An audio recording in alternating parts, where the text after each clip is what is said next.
Mboten. Mboten. Jenengan ampun maju-maju nggih, mengke nek dawah mengke kula ndak dadak nggih. Mboten pun aman kok watese niki kok. Oh. Enten iki nggih. Mboten sandredeg nggih. Mboten, kula nek salaman riyen, salaman. Nggih. Salaman? Ayo. Ayo ngendi? Ayo. Tangan. Tin, kowe iki nek kenunul malah cilaka kowe. Lah kan jaga jarak ya. Kowe nek ngawur terus salaman riyen. Nggo, ngoten malah. Tangane diulungke sik engko tak cekelane. Lah niki lho. Ya kurang maju. Lah niki lho. Salaman kok tangane bentuke asline. Kowe dosa kowe nggo dolanan wong kaya ngono. Duh, mboten napa-napa Pak Seno, kula nek digodhong ngeten iki malah ruwemen ta, Pak. Waduh. Soale kula dalu niki haus, Pak. Panjenengan haus? Dados dalu niki kula sedang napa mencari jodoh ngoten, Pak. Nggih. Dalu mulane sampean pas dalu niki haus kok sing dijaluk Tatin. Lah ngopo? Napa sampean ngerti apa? Nek Tatin niku ledeng. Ngertos e. Aduh. Ki nyapa ki kok ya enek wong WA barang Tin ta. HP-ne getar kerasa jarene ana. Sing WA sinten mang waca njajak? Gak wis ndak usah kok. Gak usah. Cita salaman ora? Sios to wong. Salaman nggih. Nggih, nderek tepang. Kula Nanang Wahyudi, Mbak Tatin. Kok tanganku diremet-remet ngadi-utik-utik lho. Jenengan kok nakal e? Mboten nakal. Nek salaman ki biasa wae, ngene rasa ngene Ayo. rasa. Soale anane ngoten niku kula guemes kalih panjenengan ing atase wonge lemu suarane kok penak ngoten. Justru dhek memanfaatkan awake dhek iki dienggo nakal. Soale nek saya ndumuk kowe kan ora kena pasal wong ora weruh. Ya ora kena no, tetep ora kena. Kayak guyu kae lho. Ayo sing ajeng bawa sampean apa Mbak Tatin? Nggih, kula. Oh nggih siap Mas. Nggih langgame Mbak Tatin mawon. Oh nggih. Wah. Siap. Kula tuntun apa pripun, Mbak? Lah, aku ora dituntun nih. Wis kowe manut to. Oh nggih, kula manut jenengan nggih, mak tuntun ten pundi kula manut. Kula jak wangsul teng griya kula. Loh, panjenengan griyane pundi ta, Mas? Griya kula Desa Tanjung Kalang, Kecamatan Ngeronggot, Nganjuk. Ngendi kuwi aku ora ngedong lho. Pun tak mengke nek kula gonceng mesti apa? Aku ora diboncengke lho. Oh, kowe aja salah. Kowe aja salah. Nggih. Sekarang itu zamannya zaman teknologi. Iya. HP we dienggo wong tunanetra ana. Nggih. Motor iki dienggo wong tunanetra ya ana. Nggih enten. Piye? Carane piye? Lah ya montore wis ora dadak disetangi ming kari apa. Aku arep mulih, no motor mulih dhewe. Nggih, Lah iya mbok entuk buk, mbok entuk cagakan sing Astagfirullahaladzim. Ora umpamane ngenten lho, Pak. Pane kula dadi bojone Mas sapa? Nanang. Lanang apa ya ngerti? Wah, kula ngertos Pak Seno niku sing dikarepne ngertos. Ribu. Ayo apa? Aslinipun ajenge muni anu tapi mboten wantun ngungkapne. Lah iya. Ning Apa? nek kula sampun tanggap ing sasmita. Nggih. Iya. Kok jenengan ngerti nggone apa, Mas? Karepe wae di bojo aku nek arepe nyang piye tak udah bingung. Lah iya kok ya ngerti apa ya genah ngono lho. Astagfirullah. Pripun? Ya Allah. Jenengan kok keringetan to, Mas? Jenengan panas? Mboten. Aja maju-maju. Pun aman lho. Pun. Ngono wae aman, ya. Tin. Nggih. Aja dadi bojone. Lah kok Wis dhek le goleki nganggo sikil kok. Wis aja wis. Wis genah sesuk. nganggo Ya Allah. nggih mboten nggih Mas, mosok ngangge sikil nggih. Mboten. Pun Nek to. kula lak nggih mboten ngangge sikil to? Mboten. Iya. Pun to tenang mawon. Nggih. Amit sewu nggih Pak Seno. Nggih, Nggih Mas. suwantene mbok pilih wonten gloroke nggih tasih ajar nih. Mah kula percaya sampean niku Aku tak nuwun tangeni, sewu Mas. mentale wis kecekel kok. Mboten. Ajar kula. Nyuwara nggih mesti apik. Iya. Nggih. Sing apik ketoke kok tekone. Ha iya. Wiwitane Modar ora we. Wah luar Suarane biasa. jan jos tenan lho. mboten niki tasih ajar saestu kok. Ane nyatane ya wis gandem ngono lho ora. Nek awake cilik ning suarane gedhe. Lah nggih to. Hah? Apa? Aduh. Arek omong apa rasa dimarahi lho. Anderek. Panderek sang peke Luar biasa. biasa. Priya bagus kang olah budaya. Mula saiki aja ngece karo Piyai Tunanetra. Piyai Tunanetra iki ning Yojana kelompok karawitan tunanetra. Grup bal-balan tunanetra. Wonten nggih. Enten nang Jogja. Enten teng kula Mas. Jenengan ajeng melu napa, Bro? Niku bale dikai klinthing. Oh, nggih nek soal napa bal sing khusus damel tunanetra niku enten, Pak. Kula nate semerep ning nek kerawitan tunanetra mengke sing bagian ngempole niku mengke nabrak-nabrak mengke sing kula wedi. Lah pripun kok nabrak-nabrak? Lah nggih to wayah mlayu ngeten-ngeten kancane ketuthuk ngoten kok nek ngempol. Nggih, bal-balan niku nggih tau kleru nggih tangga kula ya garse digip. Mergane bal-balan bolane wonten klinthinge teng niku nggo anggon wedhus ana klinthinge wedhus guajuli wong pirang-pirang. Lah niku bahayane niku lho.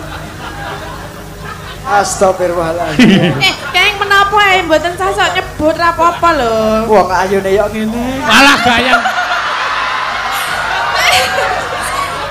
Aku dialem ngono wae aku ya tersipu lho. Jenengan apa ya weruh raiku kaya ngapa lho, Mas? Jan ngidap-ngidapi tenan. Kok ngalah-alahi karo wong sing ora anu lho. Jenengan ling ngalem ora aku. Sowan menyang kutha gedhe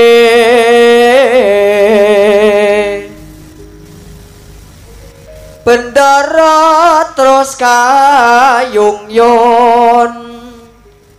selendang kuning Golek-golekno tisu kuwi lho. Ringete Mas Anang tok lapi iki lho. Tak jukoke tisu, Mas. Boten pun isin kula. Ora apa-apa. Apa isin lho? Isin kula. Diulapi apa ngulapi dhewe? Kula iki gumun karo sampean ki ora weruh kok isin. Isin lho Pak kula. Dene sing ndoro ora ndek isin. Agi aku sing weruh ora ndek isin kok.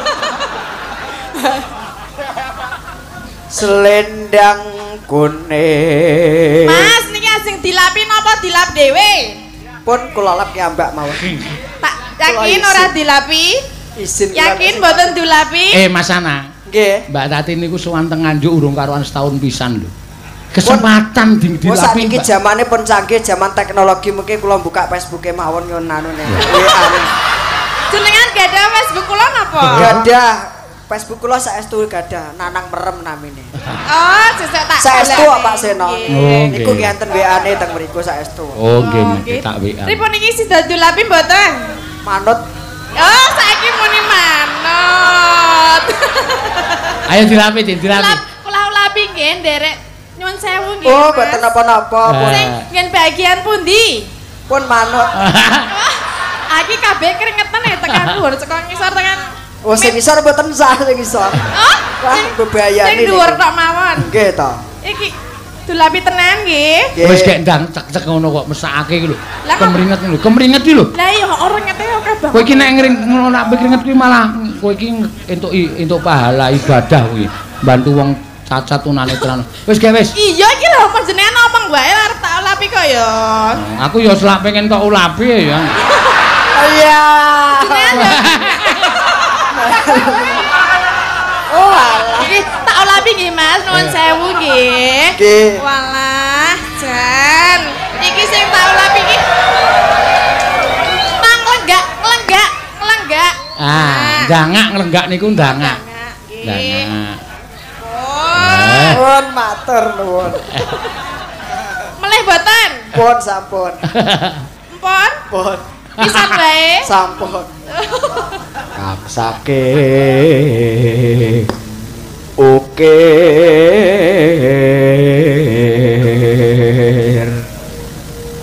swara kurang bermono ning wasis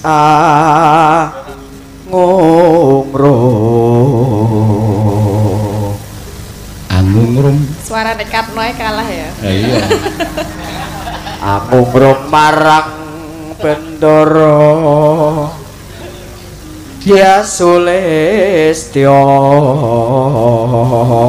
pijer ngincangake alis Milih meneh? boten Lah kita kaya milih meneh Mboten. Karang cah cilik ya milah milih. Kok kaya umbel ngono. Mengke anu Pak Seno kula nek mantun bawa nek jenengan pas sabetan mengke kula tak gajuri nyimping mawon kula. Wah nggih monggo mboten apa-apa. Mengke kersane dadi anu penyimpinge raruh dalan. Ya nggih to. Nuwun sewu wong ora weruh kok arep nyimpingi ngono aku nembung Kartomarma terus jukuke Citraksi ya. Suwe-suwe dalang karo penyimping iso gelut suwe-suwe. Terus tresno sesidepan Joget Mas.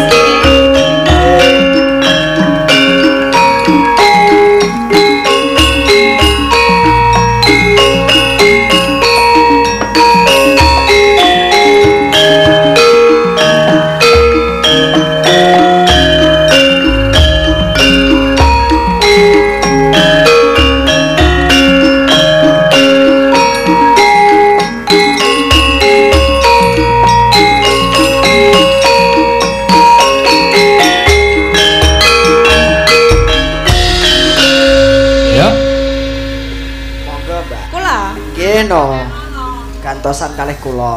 Oh nggih. Kula riyen? Nggih. Lho.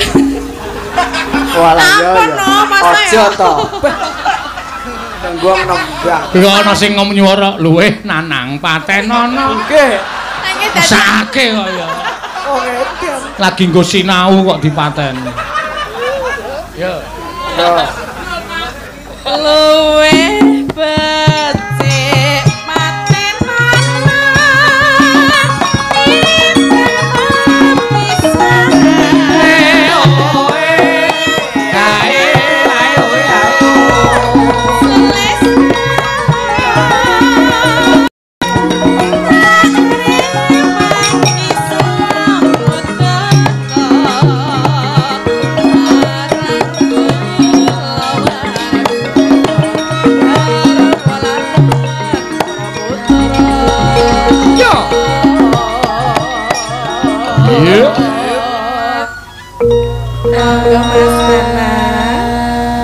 Duet iki liwat kincanging alismu uso anglanda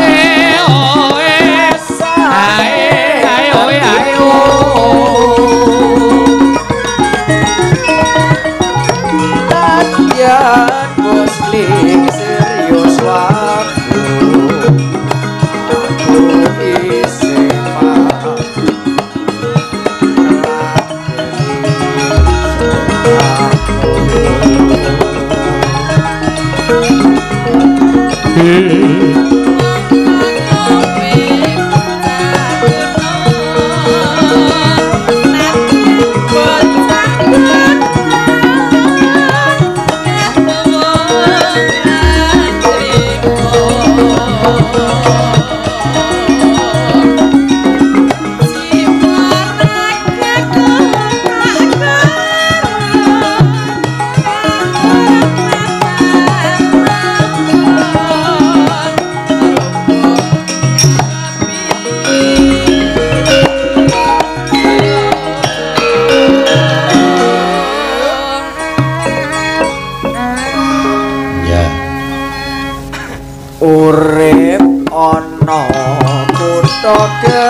jajal. Niku wau tak atik mathuk niku wau. Oh, tak atik Oh, tak atik mathuk pripun? Nggih. Pak Seno dereng weruh lho ling joget jenengan mau.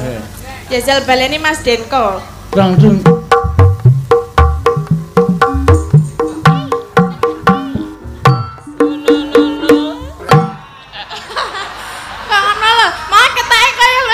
jane ngene lho. Kayak iki mau kayak isin-isin. Aja tok kon baleni wis grogi banget lho. Mboten grogi sinten ta sing grogi? Ah sampean kok saya ndingkluk. Dingkluk niku kula napa ngematne niku lho. Ngematke napa? Ya ngematne swantenipun niki lho. Peh. Peh piye? Jaluk Wah iki nek cara kene iki kaya kebanget lho. Lah nggih. Wah ngono. Peh. Jaluk nomor WA-ne, Mbak. Nggih, mangke tak nehi nggih. Nek ora njuk WA terus lho gah aku nek WA. Mboten. Sampeyan kok njaluk WA-ne Tatin niku mengke WA sampeyan dilebokke WA-ne Tatin. Oh nggih, otomatis niku. Oh. Nggih. Nggih, mangke tak nehi nek jenengan nyuwun nggih. Oke. Iya, siap. Apa roh dalane ayo Mas. Wah nek niku pun awas Pak nek soalnya. Yo, mangga. Urip ana kutha gedhe kowe tak tukoke masa isine kowe apa wae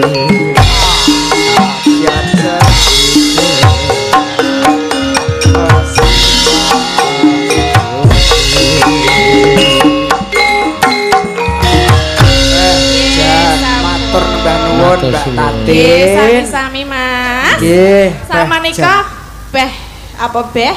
Lah pripun kula manut. Mas Nana. Nggih. Sampeyan wau ngirimi layang kula di wonten artane pinten? Oh niku wau sing ngirim senes kula kok. Oh, asinten. Niku wau Pak Haji Nur Kamit saking Cengkok Ngronggot. Oh. Kula dikengken anu ngoten Pak Seno. Ken nganu nyekar. Nggih, kula di WA ket pengenane nika. Dados kula mboten nganu. Ora, iki nganu lho, iki aneh lho iki wong iki ora weruh ning sombong. Mboten. Saestu Pak, kula gadah WA tenan. Bola-bali di WA. Lah nggih Pak wong marai ya batuku ya entek tak didingne ya Pak. Yes. Panggah tak sak wae. Mboten napa-napa. Nggih, Pak Seno. Niki kula kundurke artane nggo. Mas ditampi nggo. Kula do beli akeh malahan. Jenengan kosi. Oh, sapale dengkule mlocot ora. Kok boten men ta? Diterke mboten. Kone nembro-nembro lho. Ki sing peteng ki anu aku kok kene. Iki nek urip nang Yojo tak ketaki terus lho iki. Lah apa? Oh, Aku lho, sik armara iki kok peteng men to. Ket mau lek peteng iki. wah, astaga. Saestu, sing peteng bae nggen kula niku. Nggih, dituntutin.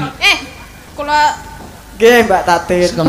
tak jubuke nang jenengan njupuk dhewe. Wah, nek wis sampean jikone bae. Kaya kok ning anu lho. Tak Sopo? Oh, yo nganggo HP tenan kok yo. piye? Sopo kuwi sing ngebel? Mboten lho, mboten penting kula pateni mawon. Nika Mas, saking ngene Pak Seno. Nggih. Monggo. Terima kasih Mamah Tatin. Aduh. Iya, Papa Nana. Terima kasih juga nggih Papa. Nggih, wah jan alhamdulillah Pak Seno. Nggih. Nggih sakderenge nyuwun pangapunten niku wau guyon parikena Pak. Sampean malah ngregengke suasana lho Mas tenan. Wong masuk bolak-balik kula ningali jenengan teng streaming mawon. Jenengan pas mayang teng kene Mas Yoyok nika kula kene ngali. Oh, ngoten. Dugi mriko sampean? Mboten teng streaming kula. Dope pedhot mengke malah hilang mengke dugi Karangasem mengke. Iki nek nang nggon aku yo jare dijebluki mercon lho kancane. Karo kancane omong-omongan karo gawake mercon kula niku janjane duar. Kok nglelengi Raja Mak. Nggih Pak Seno. Nggih. Ngapunten sakderenge. Jan. Peh piye? Ora kaya bengi iki penontonnya ya akeh. Emang Nganjuk niku luar biasa lho Pak Seno. Oh, estu Mas. Leres ngendikane jenengan niku wae. Lek teng Yogya nek wayangan adate nek mantun limbukan niku pun ambiar kiambak-kiambakne nek teng Nganjuk niki lain daripada yang lain. Nggih. Dadi lakon niku gatekne nek lucu nggih diguyu nek weh Nek kurang ajar? Nek kurang ajar tabok. Ayo sampean niku kok, Mas. Lah nggih to. Nggih. Kula nganu Mas Nanang, sampun kantuk kabar saking Dik Yoyo, saking Mas Kangko, saking sinten-sinten dalan-dalan sampun kula sampun tarosi kula badhe sowan wonten Nganjuk dos pundi kawontenanipun. Wah, sae Mas Rika nika penonton wayang saestu luar biasa. Leres ngendikane Mas Kangko, Mas Yoyo leres niku. Nggih. Mas jenengan teng kene Pak Kangko kalih Abah Sukron teng YouTube nika nggih ningali kula. Kowe nek jenengane panggah kula nerutus teng YouTube mawon to, Pak. Ning sampean bener lho. Sampean termasuk pecinta YouTube lho. Nyatane kula nggih ngakoni kok jagongan kali Dik Kangko kali Abah Sukron iku ya masuk streaming. Ora yo nunul iki kepiye ngono lho. Oh, ada dadi HP khusus wong tunanetra ki ana, Mas. Terus iki coba mang prakteke netatin niku mang nunul coba. Kok aku lho. Kok HP-ne yo aku. Oh, nunul aku yo kena pas. Dadi HP-ne iki nek saged ngomong enten sing nuntun ngoten. Ning HP-ne mati ketok Mas. Oh, tasik anu berjalan iki ta. Oh iya. Tulisane L50 niki. Oh iya bener L50 Android. Nggih, astaga. Jane dadi HP iki wong merem barang iso gawe HP Android terus nggih saged Facebookan ngoten. Nggih. Matur suwun Mas Ana. Sami-sami Pak Seno. Wis nengke wae ben mudhun ra mudhun karepmu ngono ki. Ya mesake. Wah, Mas, tak tulungi Mas. Mas, kok nekat lho. Jenengan ki ngawur lho, iki nekat tenan lho. Salah kok cah kok gelelengi ra jaman. Hati-hati nggih Mas Ana nggih. Wah, nenengke tenan Mas Ana. Iya. Wis cetha ora weruh lho kok iso gleleng kuwi lho. Ya kehebatannya dia seperti itu ya Pak. Ayo ya luar biasa. Awas lho Mas, kok midak ndase kancane. Tidak ndasmu kuwi kok ndas. Lah kuwi lho ono Mas nangis sore kok ya. Nek ya sing didak mesti ora bakal nesu yakin. Lah nggih. Iya. Oh. Lah kok kuali iki malah sing golek dalan. Wah, kaya lucu kae. Kok malah kuali lho. Sing golek dalan kok malah sing Amit sewu sing nuntun malah sing picak. Kok ya ana wae. Iya. Kula sampun, Pak. Sing iki pisan Kas. Ya, kanggo nutup suasana limbuhan ya tin mengko sing ngurung-urung diaturke gara-gara iki kowe eneng sing nyuwun apa ki mau? Lali janjine nggih. Apa? Lali janjine, heeh. Piye? Kembang rawe. Heeh. Kembang rawe ya diaturake. Kula ki, Mbak. Heeh. Oh nggih. Langsung mawon nggih. Piye? Langsung. Ya dibawani kok ya. Penak-penake piyai kene iki penggemar seni, pecinta seni sing bisa ngrungokke swara kok ya. Ya, mangga. Yogya Niro. Iki kok HP-ne Anang keri. Ketara cedak mik mak.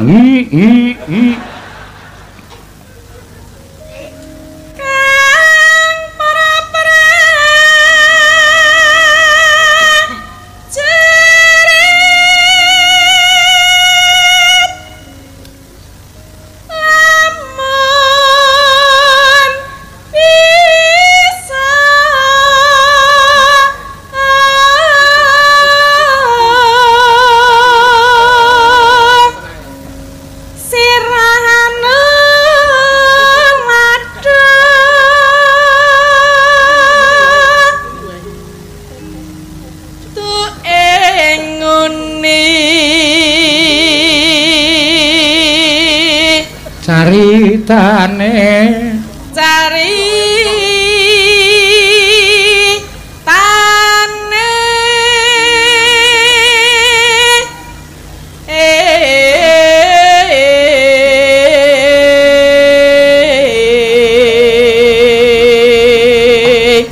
sinden sing entuk julukan anyar. Nah iya, Bagor Brand. Awake lemune ra jamak-jamak. Nanti kaya wadah pakan pitik. Ya ora lah.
Lelabuhan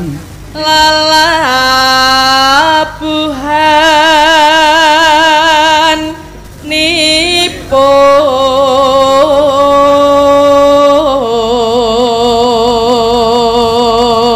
kang kinelung triprakara guna kaya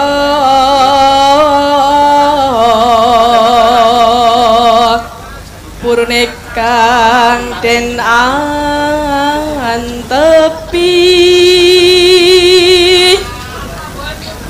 nuhani trahu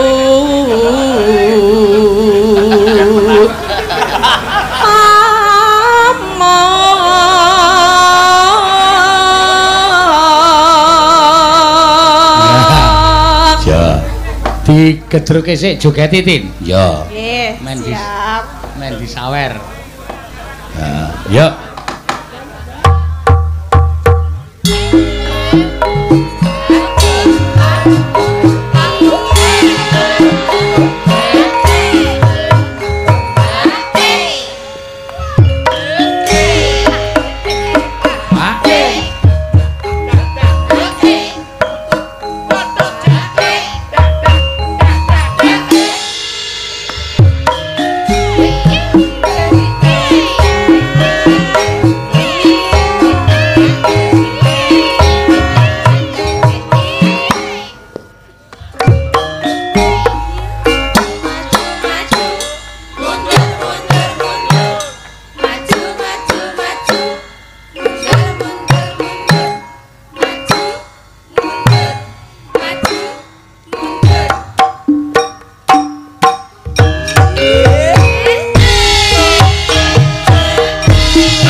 Napa? Nggih. Ya, nggih. Kyai sepuh iki pancen pecinta budaya tenan kok. Ya. Sampun menika, Pak. Kesitok engkas njaluk gelang karet. Anu gelang kalung nggih, Pak nggih. Iya, gelang kalung kok gelang karet ora. Mangga, sing Oh, panggah. Oh, wis pokoke nganti modar kowe nang kono iki. Iya. Mbah, kula wis ping pindho lho, Mbah. Aku nek ping 3 ora kuat aku. Aja gawe gelane, Mbah. Mbah sapa? Namine Mbah sapa ta?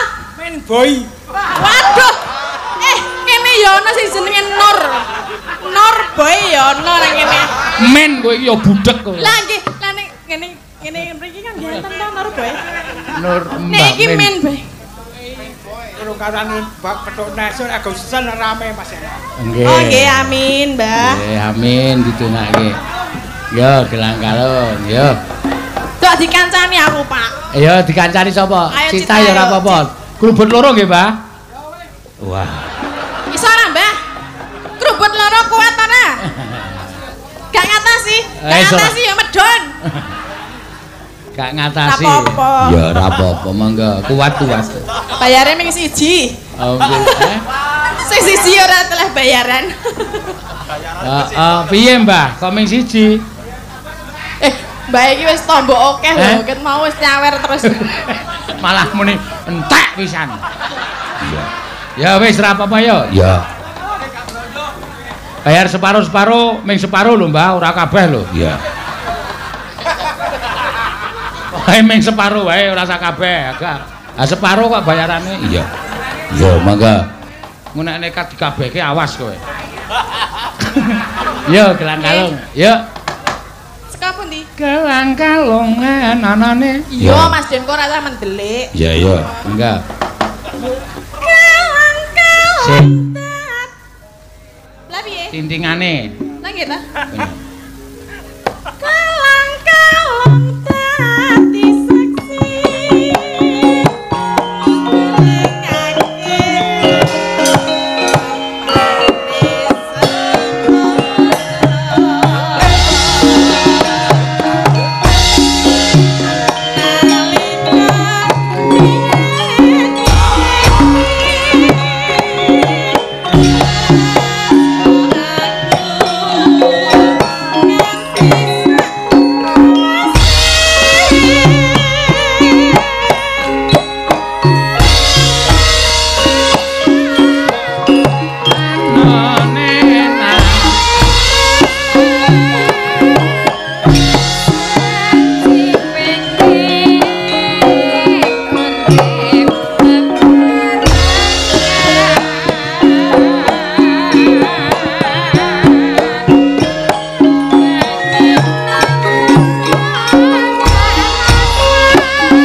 kasih Mbak.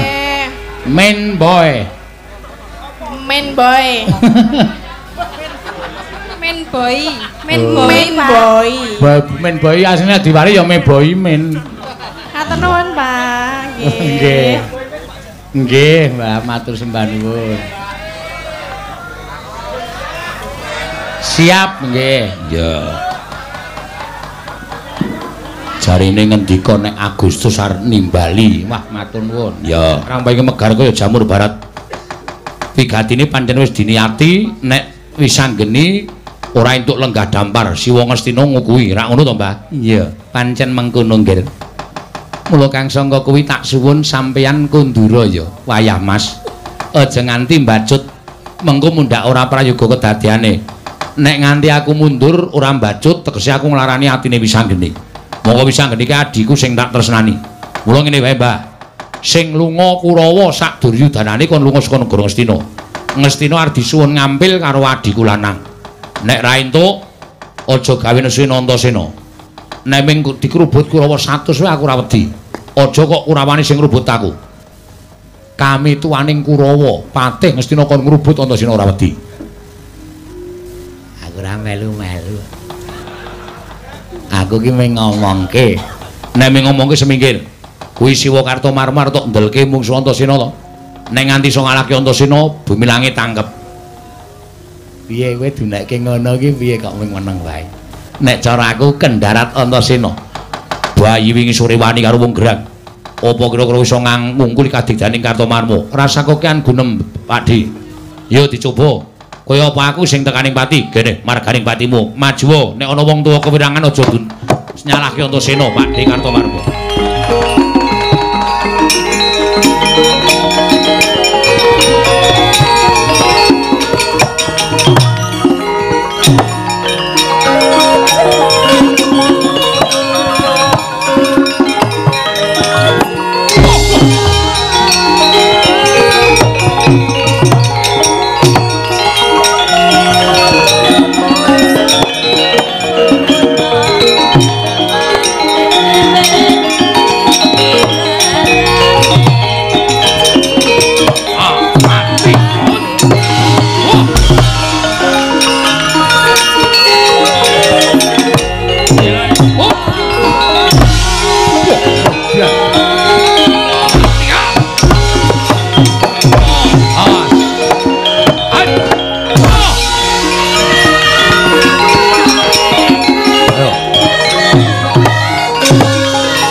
jebul dadamu marang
Pak De Surtayu. Antasena mundur cah bagus rasah ngelekke aku. Kurawa aja mlaku maju mbaka siji. Maju mara bareng ora bakal tak tinggal loncat mati dening aku. Nyo, tibano. Oh. Mati. Oh. Hut. Oh.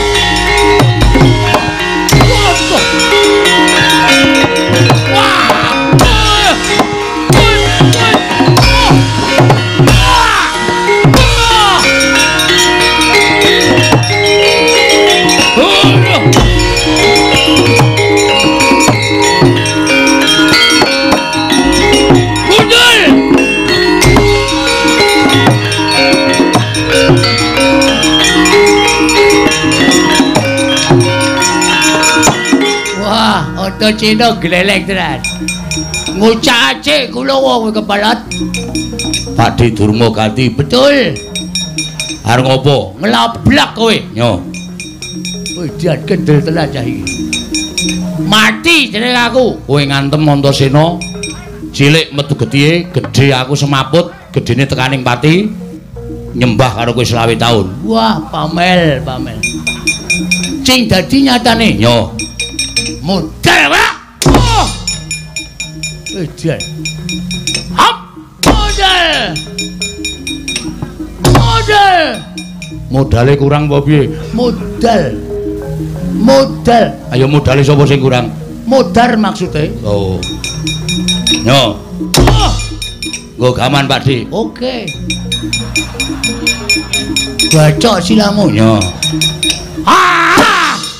Modal. Jangan kedul apa ya? Gak landep iki. Ayo golek liyane. Gaji silamu. Tiban Kiai Cenco. Senso kok cenco. Cilat tok. Yo. Modal. Iya. Wah, elok. Kampak silamu Tibakno. Iki cilah apa to iki? Kepluk cetok. Nyo tibakno.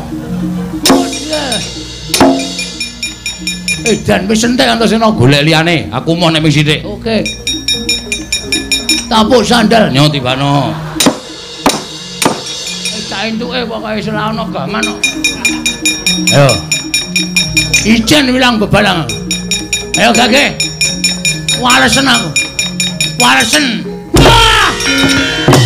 Waduh.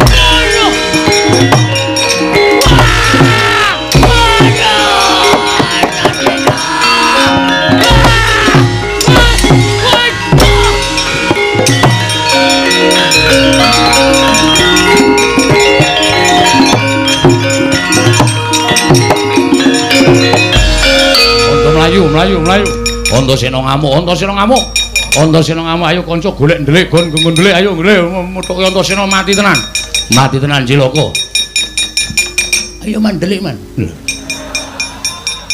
Ndelik nendi? Antasena ngamuk man iki pun mboten iso dindakake calon sing alis. Nyemelangi tenan.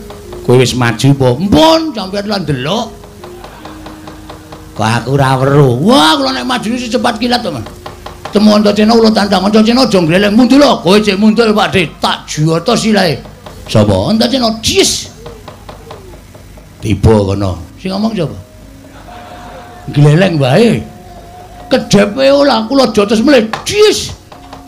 Wah. Ora apa-apa kula jupo gaman Pakde. Oke. Bakul tekan kula silih bendone. Kula nggo ngeplu Antasena gak apa-apa. Wong nyigal glugu kula cilih bendun anu glajine. Nggo nyigal silih Antasena gak apa-apa. Ndantane kula diajar man. Mboten mlayu Cilaka sampean. Asli sumpah iki Antasena ngamuk tenan iki. Maiwan, mlayu. Arep ndelik nendi kowe? Toilet. Kancing cekon delok wis ora bakal digoleki Antasena. Cah kok jilike nyedhek ora. Sapa sing arep maju? Watak. Citraksi. Nggih man. Mumung suwe. Arep maju apa? Nek pun rada sela. Iki wis sela banget. Antasena wis ora ana mungsuhe. Kabeh Kurawa wis mundur kabeh. Bapo. Patenana Antasena. Nan. Patenana Antasena. Kula dipet cacana.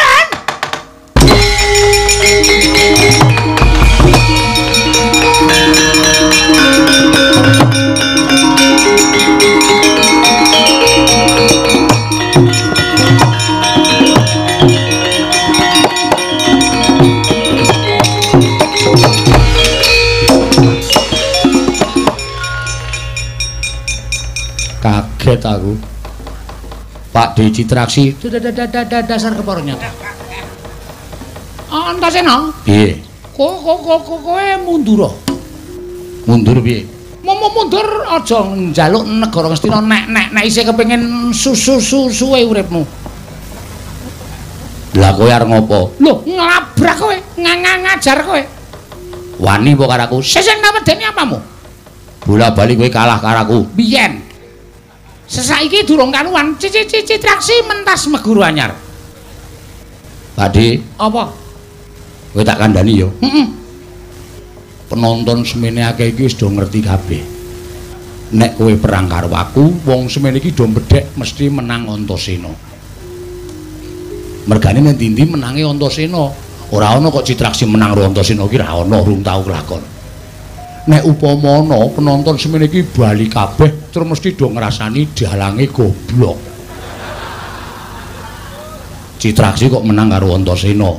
Kuwi nek ming do ngrasani kowe bejo. Nek nganti do ora nanggap. Apa kowe gelem dadi wayang ning jero kotak nganti krikiti tikus? Iya ya. Ha iya. Berarti nenek-nenek iki aku menang mesti wayang ki ora bakal ana sing nanggap. Ora ana, ora percaya karo dalang. Cilaka to? Heeh.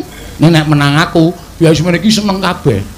Mula mbangane kowe maju menang kowe, ning terus kowe dadi wayang bosok ning jero kotak. Alung saiki kowe bali menang aku, sesuk kala mangsa mesti ditanggap meneh. Oke. Nah. Nenek-nenek pancen ngono, saiki antara awake dhewe ora sah peperangan. Lah iya. Aku pademu kowe anake Werkudara. Werkudara kuwi adikku. Gugunane apa aku perang karo kowe? Manut kok Sengkuni. Lah, kene ngayang ngono kuwi. Manut Sengkuni aku menang gelut karo kowe ning ora ana wong nanggap wayang ora cilaka. Cilaka aku barang ya cilaka. Kowe ora mung kowe tok sing cilaka, wayang dijejer-jejer kowe banget cekan kono kae cilaka kabeh. Mergo ora dilakokke, mergo dalange ora dianggep pinter. Citraksi kok menang karo Antasena dong rasane dalange goblok. Betul. Apa pancen kowe cerdas Antasena. Nek ngono wis mbangane ora ana wayang luwung aku tak mundur ning wayang tetep ngrembaka. Tetep nomor 1. Tetep nomor 1. Begitu? Ya. Wis aku njaluk apa ya? Ya. Nek takoni Mak Cil anu Simbah Sengkuni, aku sik wangsulan. Nek kono ngeyel tak jotosane. Oh iya. Mergo wong semene iki mesti seneng nek Sengkuni diantemi. Seneng. Wayang mesti tambah ngrembaka. Oke, nek ngeyel tak jotosane wonge. Wis njaluk pamit Antasena penake ning kono ya aku tak bali ya. Ya sing hati-hati. Assalamualaikum. Waalaikumsalam.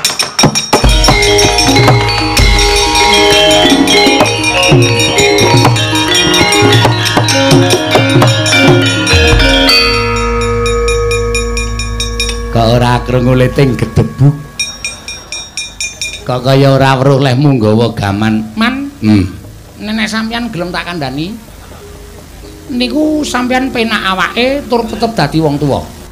Nek ora gelem tak kandhani, nggih monggo malah salin bubukan sesampeyan mungsuhe kula. Lho. Kok iki masalahe apa ta iki? Ora ana apa-apa kok dadi aku mungsuhmu ki. Ngeten, Man. Kula maju. Ketemu kali Antasena. Lah iya. Kula tantang Antasena dasare nika anak kula dhewe. Lah iya. Antasena, kowe njaluk mati cara piye? Kok tak untapke nyawamu. Antasena niku piyayine ketoke kaya ana ning angleh. Pakde. Kowe tak kandhani. Nek kowe perang karo aku, kuwi wong semene iki sing do nonton akeh semene iki wis do mbedhek jelas menang aku. Bisa ngomong, Antasena. Kula ya membetulkan. Lah iya. Wong dasare kula ora tau menang karo Antasena. Lah iya. Terus ning nek iki engko nganti menang kowe, wong semene iki do bali kabeh. Tekan esuk panggunge sepi, ora ana wong delok, tur le do bali do ngrasani dialange goblok. Citraksi kok menang karo Antasena ki wayang cara ngendi? Ya nek ming do ngrasani, nek do ora nanggap, kula karo sampeyan teng jero kotak bosok krikiti tikus. Bener ora? Bener ora cungar-cungir? Sik kowe iki jane iso mikir ora to? Lho iso, Man. Ning kula ngakoni nek kula niku SDM rendah. Turun tasine niku DRS. Lho. Dodol ronde surungan. Nika. Caca cerdas. Mula kula manut cara cerdas. Wong tuwa niku aja sok nyepelek karo cah nom. Sanesane iki niku aja ana tembung cah cilik ngerti apa. Lho, salah. Sing jeneng wong tuwa duwe pengalaman betul. Ning cah nom ya duwe kepinteran. Pengalaman karo kepinteran dadi siji, aja dia-dinia. Bakale apik. Ngoten.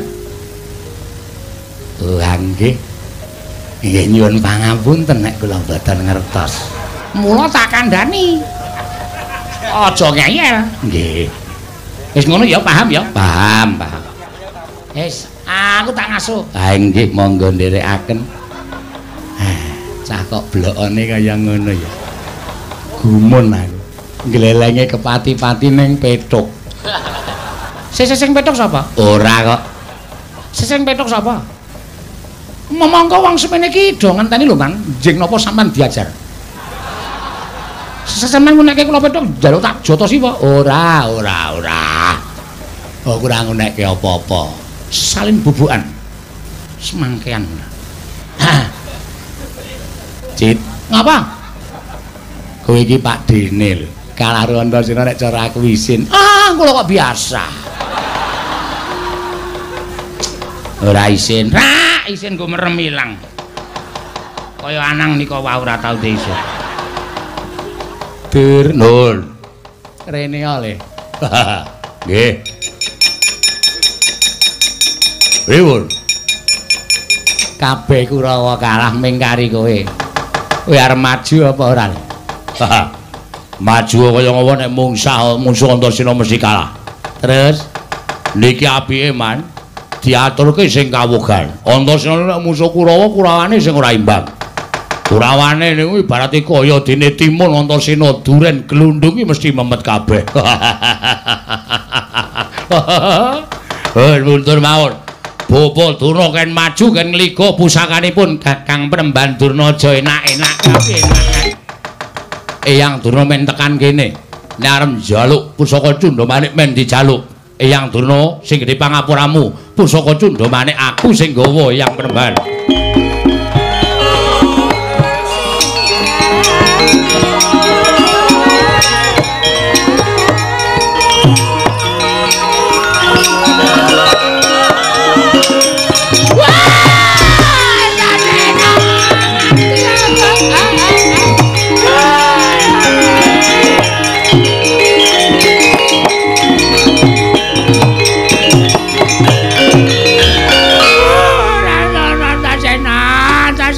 Kati pusaka malah tok cekel ki piye Antasena.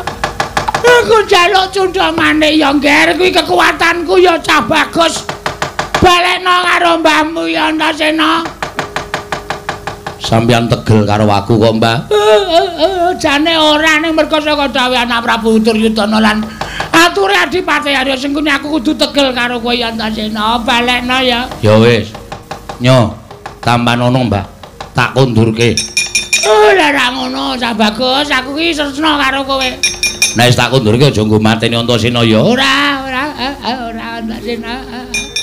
Rasa nangis. Aku to pusaka tak cekel ki otot bebayuku tumuli wis pepes bayu kang tapis ora duwe kekuatan.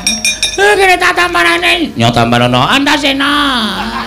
Ora edan kowe. Jare arep tak balekke karo arep tak nyunyukke. Aku iki ora arep nyunyukke, iki arep tak balekke. Sembrana ora dingonake. Nek kena dadaku aku lebur tumpur tanpa dadi. Ya wis nya tambanono. Tenan lho. Ora dinyunyukke ora. Aku putumu kok. Iya, matur sembah nuwun ya Antasena, tak cekeli Antasena. Lho. Gak aku nek cara ngono kuwi. Mbah. Apa? Baline pusaka Kyai Cundamanik nek wis anggeni wis kelakon dadi ratu ning negara Ngastina. Nek urung kelakon dadi ratu, taunono Windanana pusaka ning tangane Antasena. Antasena aja kaya ngono. Aku kok terus piye Antasena? Aku nek ora duwe kekuatan. Aku ora urusan. Ambok setahun 2 tahun nek wis sanggene urung kelakon dadi ratu ora tak balekke. Cah gedhe kok nangis. Ya men. Nangis kok gedhe cilik padha wae. Malah angel ngeneng-ngenengi wong gedhe. Cah cilik iki dimiki terus meneng. Cah gedhe nangis dimiki ndodro. Apa ora senengane kaya kono piye? Iya kowe. Ya ora balekke titik ora kowe.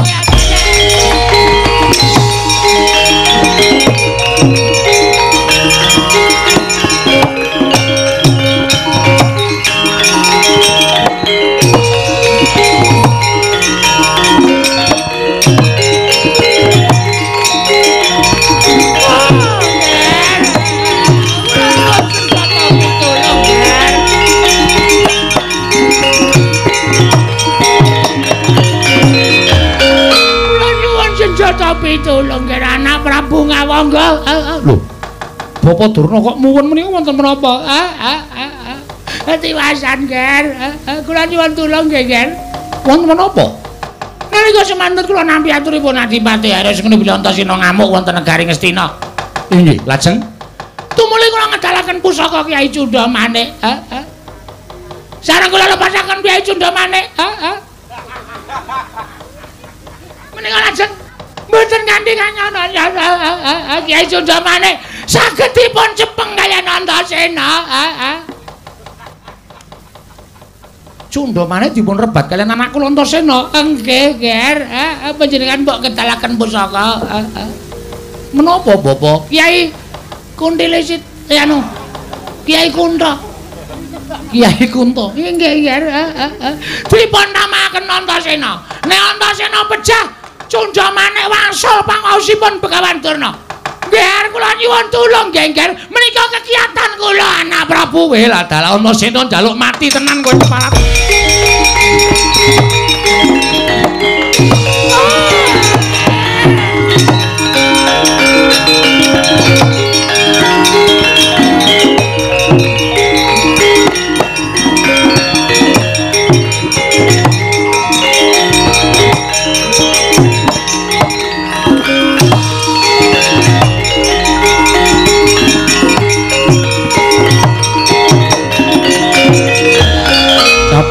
Karna mawingis-wingis katon lerandheping Trisula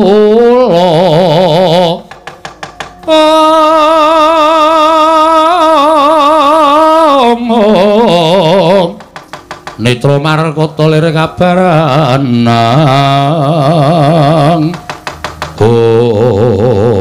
Antasena Pakde Karna iya Begawan Durna nganti nangis sesenggrukan kaya bocah cilik merga pusaka mbok gawa pusaka Cundamanik mbok saut nggir Cah Bagus balekno tak kondurke marang panguwasaning Begawan Durna aja mbok gawe lara penggaling Begawan Durna ing Sukalima Pakde nek Eyang Durna ora nglepaske pusaka Cundamanik mestine ora kaya ngene kedadiane ning Eyang Durna wis mentala karo aku Eyang Durna wis tegel karo patine putune dhewe mula nyuwun pangapura nek pusaka Cundamanik tak gawa sawetara wektu. Lho, kowe ora mbalekke? Ora. Nek ora mbalekke, apa kowe wani karo awakmu ing Ngawangga? Nuwun sewu, aku ora bakal pisan-pisan wani karo panjenengan. Ning Antasena iki ora tau mambu penantang. Antasena iki ora tau mambu ditantang wong. Nek ditantang nuwun sewu aku wani. Lho. Wani karo awakmu sing tak wedeni apamu. Ning nuwun sewu upama Dewi iki kelakon perang. Nek aku menang, aku kelangan wong tuwa. Ning nek sampean sing menang, apa sampean ora ngrasake kelangan anak? Ketemu pinangkara kowe nyebut yen to kowe anakku. Sampean rasa selak. Sampean rasa selak. Upama jagat iki ngeparengake, sampean mesti manunggal karo para Pandhawa.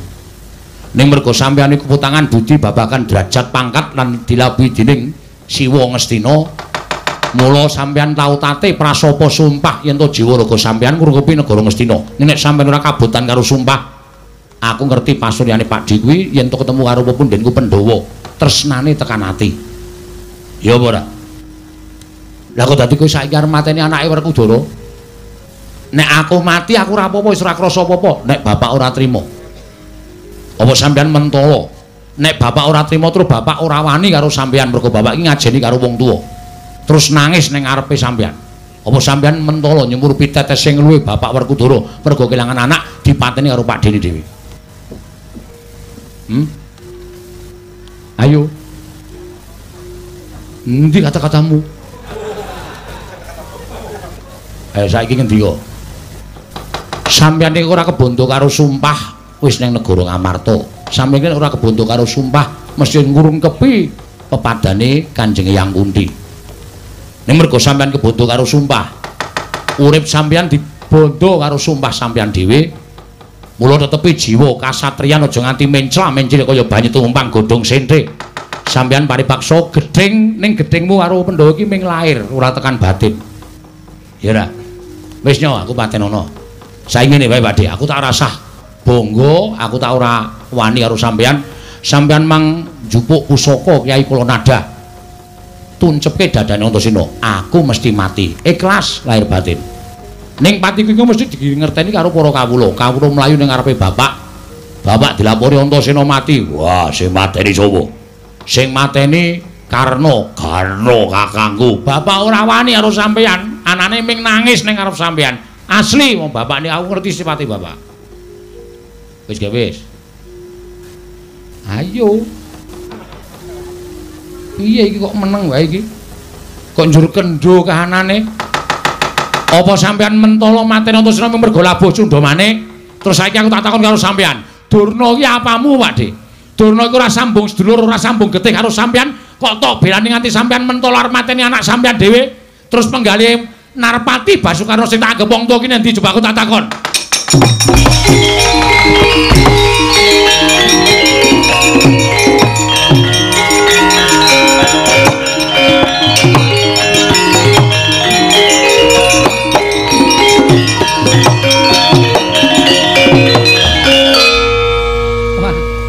Seneng aku. Pinter tenan le ngolak-alik ukara nganti siwa ngawangga wedi karo kowe, Kang. Oh, dokter Andes iki, Pak. Nyepelekke beda karo kowe. Kowe iki ijazah tuku kok. Tuku dengkulmu mlocot iki ora. Senengane kok ngelokke sak penake dhewe. Wene. Terus aja mandhek. Yen perlu Ratna Lendra dirangket sak balane sisan. Sak senopatine sisan. Eyang Durna, Eyang Pati kuwi dirangket san kabeh, dirangket men aku dadi ratu tentrem, Kang. Yo, manut karo adhiku lanang awak.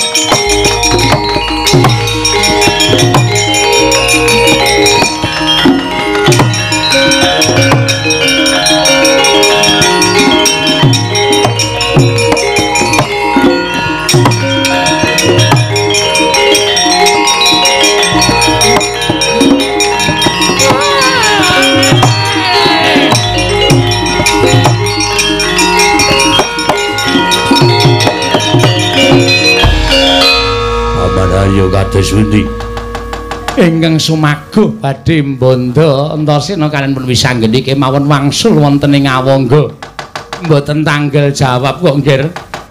Nggih, pusaka kula malah ical nggih. Cundamane dipun beto dening Antasena. Jagat Dewa Bathara. Kados pundi kawontenan negari Ngastina. Paman menapa kula kedah jumangkah wonten ing pabaratan mangkir miyen nggih kula aturi sabar. Samenika ngaten kemawon. Monggo medal saking negaring Stina golek Pintasraya pados Pintrasraya nyuwun senjata pitulung dhateng sinten kemawon. Kakang Durna kira-kira piye kakang sapa sing wajib disuwuni pitulungan? Oh, didom mawon Dik Pate. Didom kersanipun kula lan anak Prabu Duryudana mlajar wonten ing Dandang Mangore. Sampeyan mau mlajar teng negara Ngamarta kalane wisanggeni mangaturke wong tuane kabeh. Oh nggih, monggo nggih monggo kula tiraken Paman. Khususon ilarohi Kisena Nugroho bin Ki Suparman Al-Fatihah.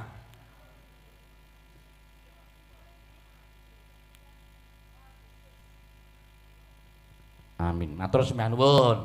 Ya, nek wis